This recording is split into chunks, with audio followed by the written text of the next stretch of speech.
కొన్ని చోట్ల 1000, 1200, 1500 పాపులేషన్ ఉంది.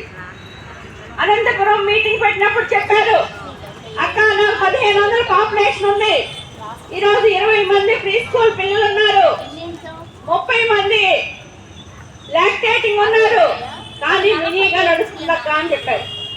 ఈరోజు సత్యసాయి జిల్లా, ఈరోజు అరకు, అట్లనే రంపచోడవరం, ఈరోజు సీతంపేట, పార్వతీపురం, అనకాపల్లి, ఈరోజు అనేక జిల్లాల్లో మినీ సెంటర్ల కష్టాలు మనకు తెలుసు.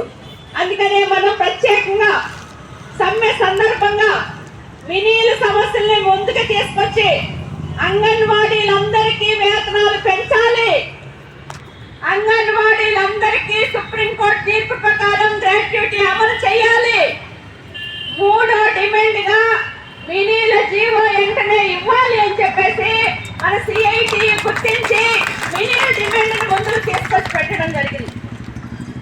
మనం సిఐటిగా గుర్తించి మినీల డిమాండ్ ఎప్పుడైతే ఎక్స్పోర్ట్ చేశామో ప్రభుత్వం కూడా అనివార్యంగా మినీల సెంటర్లు ఎన్నున్నాయి అన్నప్పుడు కళ్ళు తెలిసింది.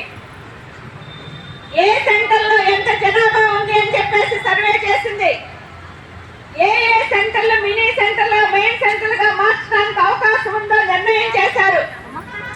2022 నుండి ఇదిగో అంటున్నారు, అదిగో అంటున్నారు, ఫైనాన్స్ నుంచి బయటికి రావట్లేదు.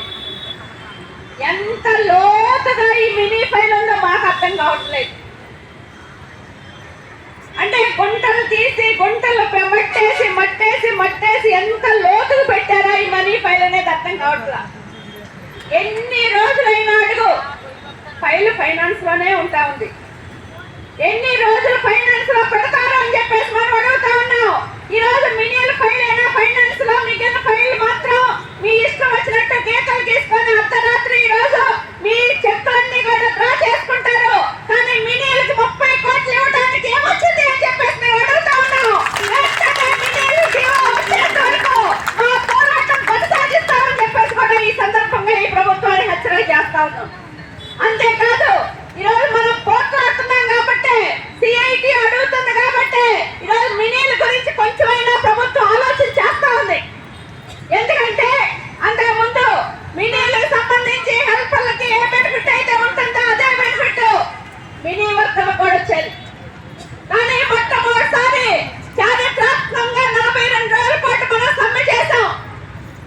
ఆ సమ్మె సందర్భంగా మినీలు కూడా వర్కర్లతో సమానంగా వాళ్ళకి బెనిఫిట్ ఉండాలి అని చెప్పేసి మన యూనియన్ గా చేసిన కృషి ఫలితంగానే మినీ వర్కర్లకి 20,000 రూపాయలు ఉన్న రిటైర్మెంట్ బెనిఫిట్ వర్కర్లతో సమానంగా 1,00,000 రూపాయలు సాధించుకున్నామంటే అది మన యూనియన్ ఫలితం, మన ఐక్యత ఫలితం, మన సిఐటి ఫలితం అనేది మనందరం గమనించాల్సిన అవసరం ఉంది. ఈరోజు మినీల సర్వే జరిగింది అంటే మన కృషి ఫలితంగానే ఈరోజు మినీల సర్వే జరిగింది. మొన్న కమిషనర్ గారు చెప్తా ఉన్నారు, ఎప్పుడైతే 10వ తారీఖు అంగన్వాడీకి జూలై నెలలో వేతనాలు